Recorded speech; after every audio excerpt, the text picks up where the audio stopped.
Bonjour, bienvenue à l'épisode 2 du webcast Biotech Connect, épisode francophone. Aujourd'hui, nous aurons la thèse en 2 minutes du monsieur François Paquet-Mercier, diplômé au doctorat à l'Université Laval. Nous aurons une interview avec Frédéric Labranche, un ancien membre de l'équipe Biotech Connect. Puis nous aurons 2 blocs d'informations présentés par la compagnie Brandtech Scientific. Restez avec nous.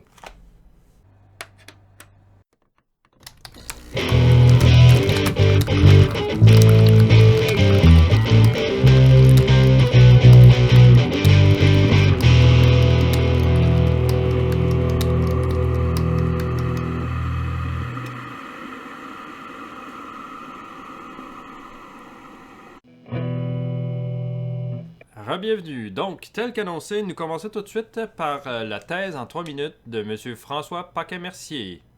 Bonjour, je m'appelle François Paquet-Mercier et voici mon projet de thèse intitulé Méthodes spectroscopiques et optiques pour le suivi de la croissance des biofilms en microfluidique.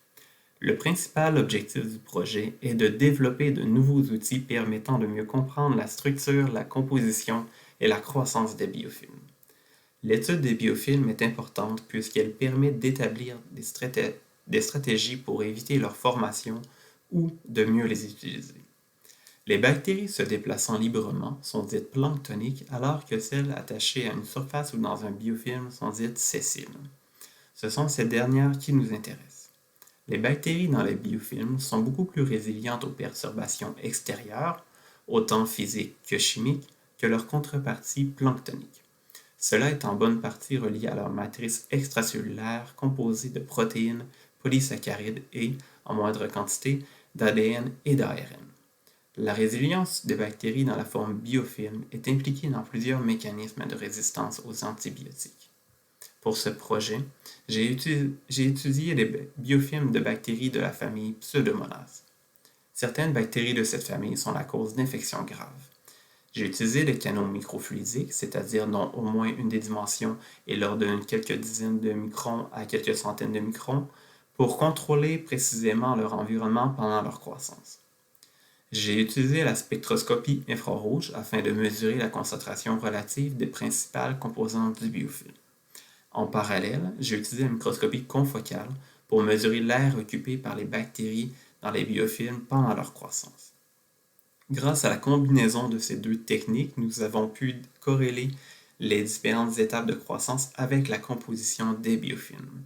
Les structures formées et les étapes de croissance sont identifiées par microscopie confocale et la spectroscopie infrarouge nous a permis de déterminer la composition en même temps.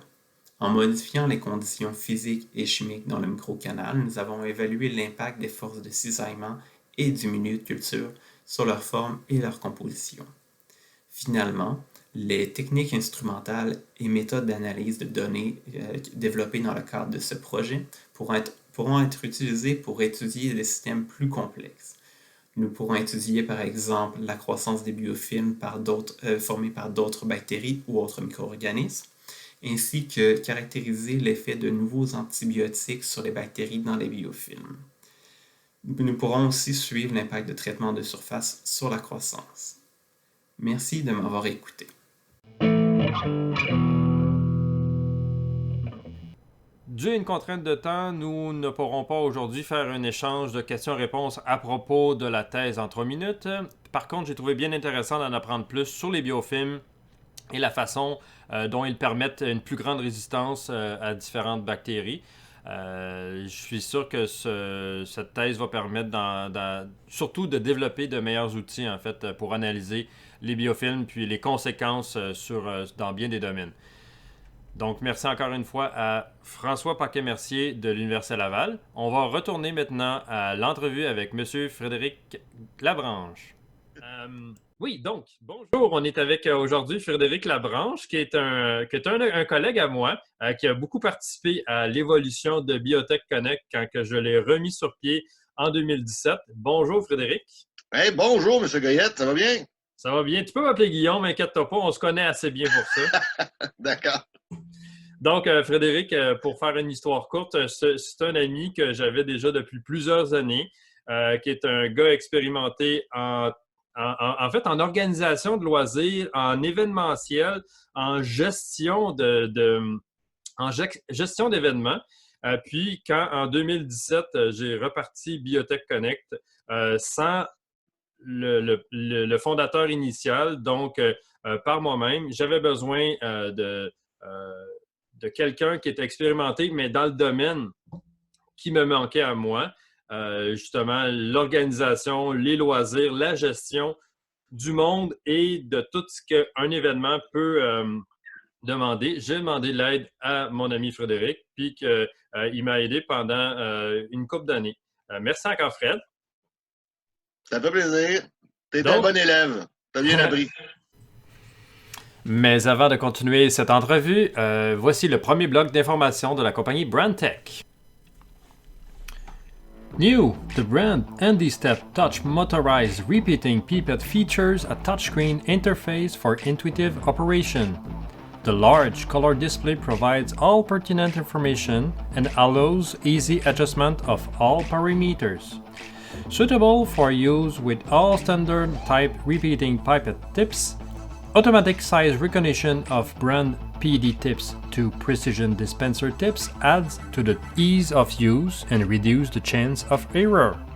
Two models are available, the AndyStep Touch Feature Dispensing, Auto Dispensing and Single Volume Pipetting modes, with the ability to save up to 10 favorites.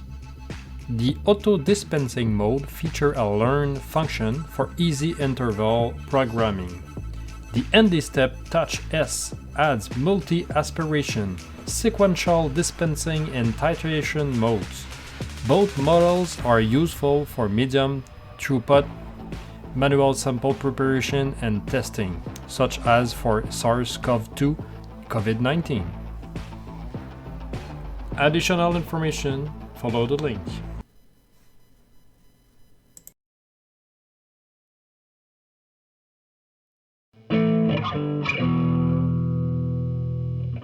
Qu'est-ce que je t'ai demandé de faire pour cette petite entrevue, pour cette capsule Biotech Connect?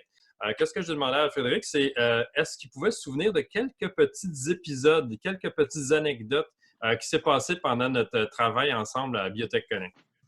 Je me rappelle toujours de la séance des portes, qu'on s'était trompé de porte, puis que là, on était en train de regarder la serrure à Hamilton, que la madame elle vient nous voir. Elle dit, vous n'êtes pas à la bonne adresse.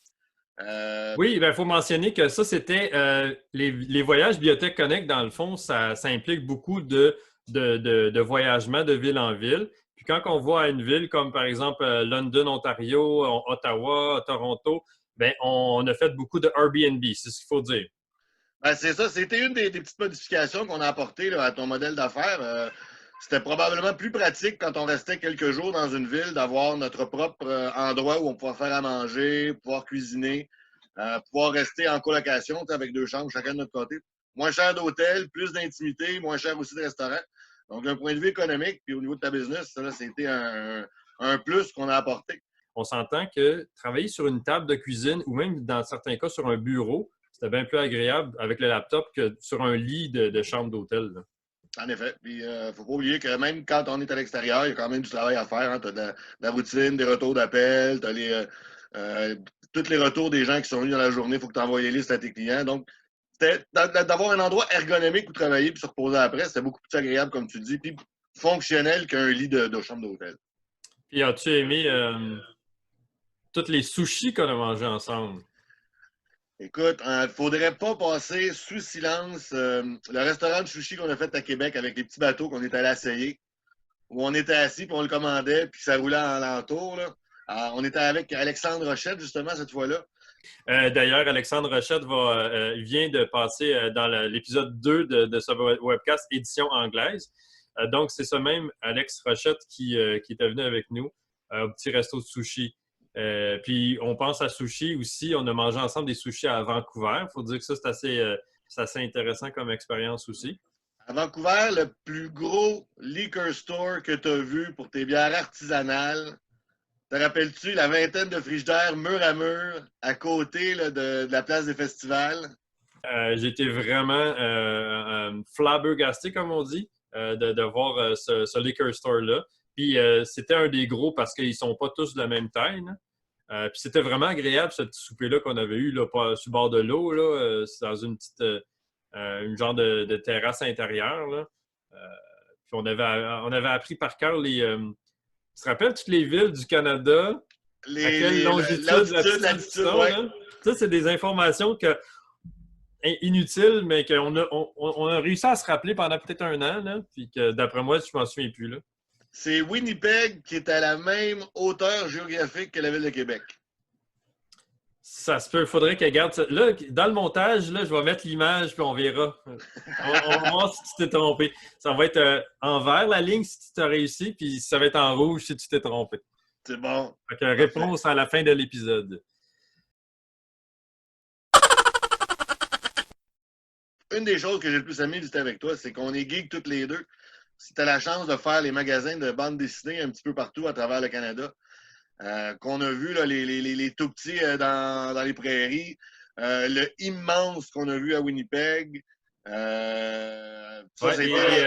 Les comic book stores, puis c'est pas pareil, les visiter. Des fois, je le fais encore par moi-même, mais c'est différent. Visiter avec un autre geek, là, ça change beaucoup la donne, puis ça rend ça vraiment intéressant. Là. On va voir si tu me connais bien. Il y a un endroit où tu fais des shows qu'on est allé visiter 2 fois et à chaque fois, je le considère comme un endroit apocalyptique où on pourrait tourner un film de science-fiction. Là. Ah, je sais ce que tu veux dire. Toi, tu parles du stationnement de l'hôpital de McMaster University. Ouais. À Hamilton. Je pourrais mettre une photo si j'en trouve une.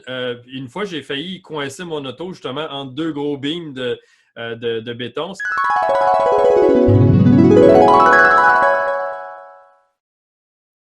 Action! Chez Biotech Connect, voici comment on rentre dans notre char. Après un bon show, faut pas avoir mangé trop de brownies.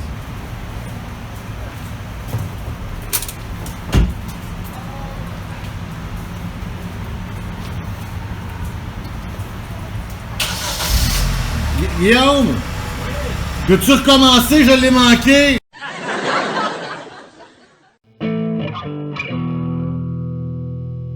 C'est vraiment bétonné. On se retrouve dans le stationnement, mais il est souterrain, mais il y a des puits de lumière, mais c'est pas super beau. C'est sombre. C'est tout en béton. Puis c'est fait d'une façon bizarre. Ah, tu pourrais mettre une belle image là, du devant de l'hôpital là, pour montrer ça aux gens. Là. OK, je vais mettre l'hôpital elle-même puis une photo des catacombes.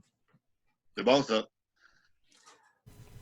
Et c'est le moment du deuxième bloc d'informations de la compagnie Brandtech Scientific. New, the Brand Transfer Pet S-line of air displacement pipettes has updated features for easier, more efficient work.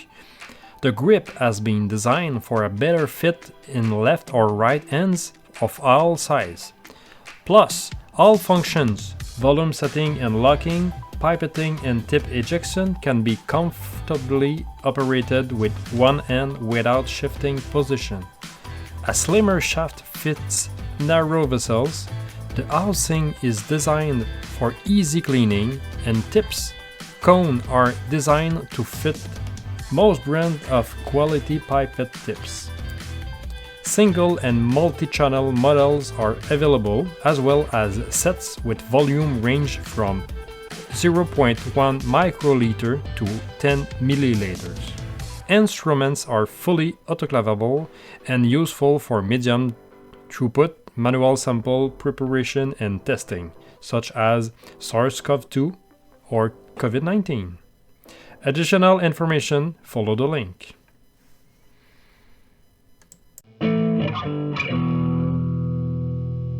À part ça, qu'est-ce que tu peux nous conseiller? Parce qu'en tant que spécialiste en organisation événementielle, en organisation de loisirs, tu as peut-être des idées pour les gens à la maison de tout âge. Qu'est-ce qu'on peut faire quand on ne peut pas faire grand-chose? Bon, c'est sûr que c'est un petit peu plus compliqué de ce point de vue-là, mais la saison du jardinage s'en vient. Et on a la chance d'être à la maison. Donc, tu sais, c'est l'occasion de partir des boîtes à fleurs, de se partir un petit jardin dehors en arrière. C'est une belle occasion de passer du temps à l'extérieur, puis c'est important de sortir de la maison, de prendre l'air. Moi, pour mon cas, j'en profite pour faire le ménage de mes boîtes. Tu sais, souvent, là, on empile des choses, on empile des livres, on empile du linge. Pour les personnes âgées, c'est la même chose. C'est le temps de classer vos livres, de classer vos papiers. Est-ce que c'est encore utile? En avez-vous encore de besoin? Tu sais, les fameuses boîtes que tu déménages, puis tu la rouvres même pas, puis tu la redéménages encore, là. Ça, c'est Oui, mauvais signe. ça, c'est ça. Guillaume, une très bonne idée. Les jeux de société maintenant qui se font en ligne. Toi, tu joues à Terraforma, Mars Terraforma, là. Terraforming Mars, puis en fait, conseil à tout le monde, ça, c'est des jeux payants, les jeux sur Android qui sont des jeux de société. Il y en a beaucoup de disponibles. Sur la plateforme Steam aussi, il y a quelques jeux qui sont un peu la version électronique d'un jeu de société. Puis dernièrement, quelqu'un m'a présenté boîteajeux.net. Fred, j'aimerais ça que tu t'inscrives à ça. C'est complètement gratuit, puis il y a comme une vingtaine de jeux différents, là. OK. Donc, c'est des jeux qui sont moins modernes, qui sont un petit peu plus à l'ancienne, mais c'est vraiment amusant. Puis d'ailleurs, hier, j'ai joué une partie de Duc de Bourgogne. Puis imagine-toi donc, à force de jouer, je me suis rendu compte que c'est l'ancêtre de Terraforming Mars. OK. Tu sais, c'est des tuiles en octogone que tu places selon certaines ressources que tu as qui te rapportent certaines ressources. Puis c'est du tour par tour, puis il faut que tu te fies à la stratégie de l'autre. C'est plus stratégique un petit peu que Terraforming Mars, mais c'est moins science-fiction, puis c'est moins moderne, tu sais. Fait que ça dépend de tes goûts, là, si tu vas aimer mieux un que l'autre, là. Donc là, c'est un moment important.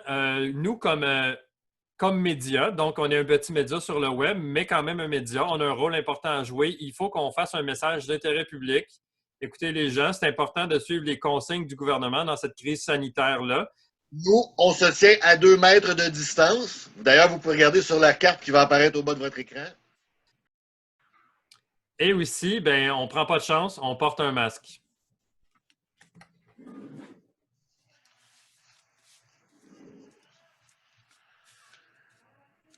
Voilà, fait que c'est avec nos masques de lutteurs mexicains. C'est quoi le nom technique? Luchadores. Luchadores. Moi, je suis Rey Mysterio. Et puis moi, je suis Zou du Cirque du Soleil. C'est bon, c'est sur là-dessus qu'on se dit au revoir en toute sécurité. Merci, Monsieur Labranche. Ça fait plaisir, Guillaume. Puis à la prochaine. Pensez à toi. Bye bye tout le monde. Bye bye!